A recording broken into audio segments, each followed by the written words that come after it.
Hello everyone, good morning. நமது எல்ஆர்கே vibe சப்ஸ்கிரைபர்ஸின் பேராதரவிற்கு எனது மனமார்ந்த நன்றிகள். ஆன்மீக தகவல் 4. இன்று தேய்பிறை அஷ்டமி. காலபைரவரின் வழிபாட்டிற்கு உகந்த தினமாகும். ஒவ்வொரு மாதமும் 2 அஷ்டமி தினம் வருகிறது. அதில் தேய்பிறை அஷ்டமி தினமானது காலபைரவரின் வழிபாட்டிற்கு உகந்த தினமாக கருதப்படுகிறது. அதிலும் இன்று ஞாயிற்றுக்கிழமை. பொதுவாகவே ஞாயிற்றுக்கிழமைகளில் ராகு காலத்தில் காலபைரவரை வழிபடும் போது அனைத்து விதமான நன்மைகளும் நடக்கும். இன்று ஞாயிற்றுக்கிழமை மற்றும் தேய்பிறை அஷ்டமி இரண்டும் சேர்ந்து வருவதால் மிகவும் சிறப்பு வாய்ந்த தினமாகும்.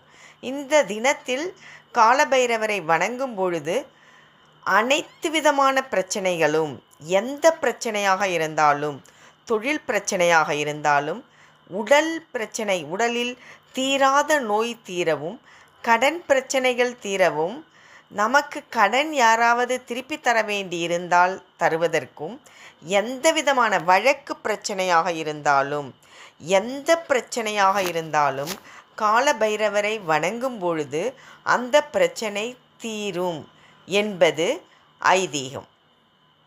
அதிலும் குறிப்பாக விதமான சனி பிரச்சனைகளுக்கும் மற்றும் மனதில் உள்ள பயம் விலகி தைரியம் கிடைக்கவும் காலபைரவ வழிபாடு மிகவும் சிறப்பு வாய்ந்ததாகும். நெய் தீபம் ஏற்றி அது சிவப்பு மலர் சூட்டி, குறிப்பாக செவ்வரளி மலர் சூட்டி வணங்கும் பொழுது அனைத்து விதமான தடைகளும் சிறிது சிறிதாக விலகி நன்மைகள் கிட்டும்.